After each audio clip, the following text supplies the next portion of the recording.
Where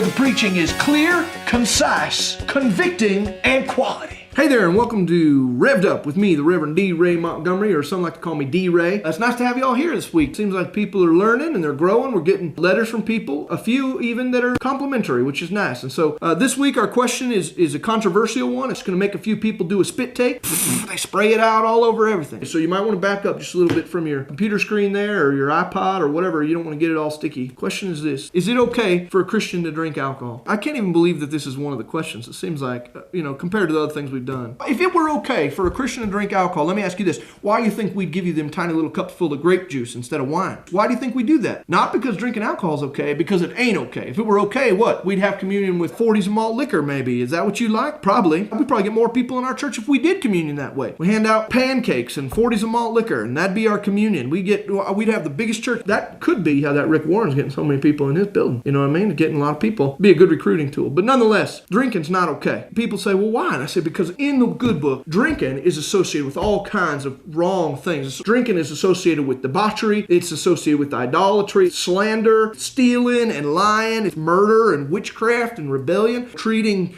children unkindly. It's associated with wrecking boats out on the ocean. I mean, there's so many things. And I'll hear people and they'll say, well, I understand, that that's what happens in the Bible, but isn't it possible to drink without getting drunk? And here's what I tell them every time. Well, for Noah, it wasn't. For Noah, it says in the good book that he drank so much, he got drunk, he fell down naked, and his sons had to come and cover him up with a tarp because he passed out. Now, you trying to tell me that you think you can succeed where Noah failed? Noah, the one man that God chose to save in all this wicked generation. There's one holy man, Noah, and God puts him on a boat with all them animals. You trying to tell me that you are better than that man Noah? I mean, how arrogant of us to assume that we can succeed where Noah failed. I say no. And people then also come with the argument and they'll say, well, the Bible doesn't necessarily talk about anything other than wine. And I agree with that, but there's all kinds of things the Bible don't talk about. The Bible don't talk about throwing puppies out of moving cars. It doesn't talk about eating shards of glass. And just because the Bible doesn't say you can't do something, does that mean you should? Let me ask you this. Would you eat shards of glass? Because if you wouldn't, even though the Bible doesn't say you can't, then you shouldn't drink alcohol for the same reason. It's the equivalent of eating shards of glass.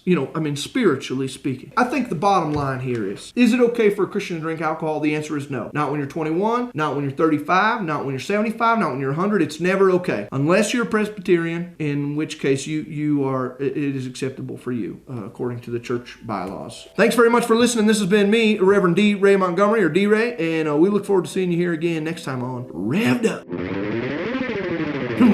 See you later.